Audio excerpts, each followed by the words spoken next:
Around the world, curious tourists are venturing into some of the most infamous slums, looking at street children in India, favelas in Brazil, and the slums of Kenya to get a first-hand view of poverty. Christian Purefoy reports from Kenya on this controversial practice. A guided tour through one of East Africa's largest slums. Increasingly, tourists are stepping off the beaten track of wildlife tourism to experience this, Kenya's Kibera slum. It's both positive and negative, I think. It's positive because the people are happy and they live as a family and they work together and they work hard and they don't look like they have a hard life. But on the other side, when you see the garbage and all the mess around and dirty children, and it's also negative, I think. Kibera should satisfy anyone's curiosity about slum life. The size of New York City's Central Park, it is home to more than 500,000 people. With little access to water or sanitation, it is a dangerous mix of sewage and disease. You've got some of the highest death rates among children that you'll find in Africa right here, in this place where we are now. Something like 6 out of 10 children don't live to the age of 5. Most slum tours are unofficial, but tour operator James Ashudi is so confident of the rising interest that he wants to offer an official tour through his company Victoria Safaris. The Propua tourism is a new concept here. The first people to participate should be the locals. Let the locals know their backyards. The foreigners should come, but I prefer the local people to know their country better. In Nairobi, most people don't even know how the slums look like. Kibera has seen its share of foreign dignitaries, from former US Secretary of State Colin Powell to UN Secretary General Ban Ki-moon, US comedian Chris Rock, and many others. But the idea of slum tourism is proving rather controversial, and critics say that while the voyeuristic tours encourage hope, they deliver in fact little change. An editorial in Kenya's leading newspaper, The Daily Nation, sarcastically reads, "It's the rave spot in Kenya, for where else can one see it all in one simple stop? The AIDS victims dying slowly on a cold cardboard bed, the breastless teenager selling her wares because she must feed the siblings, plastic-eating goats fighting small children for waste heaps, the communal water taps, running sewage." I'll be coming with more visitors. Next time we may have foreign visitors. Ashudi insists his tours will help people living in the slums because they hire local drivers and guides.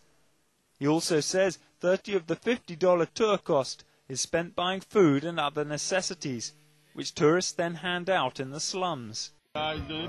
So far, the Kenya Tourism Ministry is refusing to allow James to set up the tours.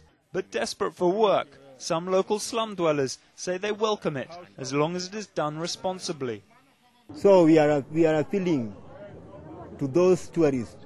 When they are doing their activities here, we want them to leave something back for these poor people to eat. And sometimes that something is light relief, with the tourists themselves becoming the attraction. Christian Purefoy, CNN, Nairobi, Kenya. You know, I can't be in South Africa without introducing you to some of the people who make up the Rainbow Nation. This is Grace, this is Flora.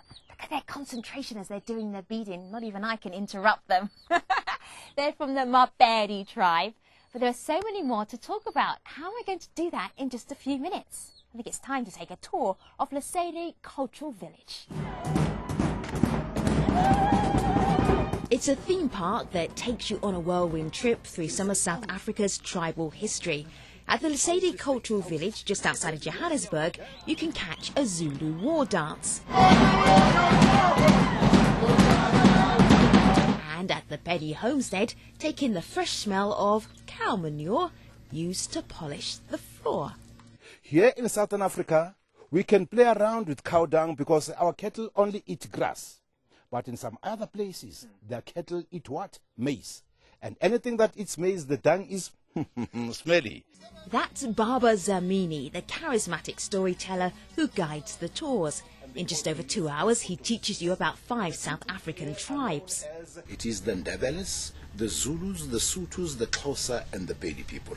You say unjani. Can you say unjani? Unjani. Part of the appeal of coming to a cultural village is that you get a little insight into the lives of many tribes, but all in one location. Wander around and you're likely to spot agile warriors practicing their moves and bump into real working livestock. You look out for a stone. Then you put some part of you onto it. Then you must throw it to the pile there. And when Baba explains the Zulu tradition of spitting on a stone just before a long journey to bring you good luck, even the tiniest tourists couldn't resist joining in. I really liked it. I thought it was very authentic and they had lots of information. The setting is great and the people are all really friendly and in a very good mood. I was pretty dubious about it actually, because it is a tourist attraction, and but I did enjoy it. For just over $40 a person, tourists get an easily digestible slice of South African culture, and sometimes you get to be the entertainment. Well, that's our look inside Africa for this week. Thank you so much for watching. I'm Femi OK. Until the next time, take care. Oh,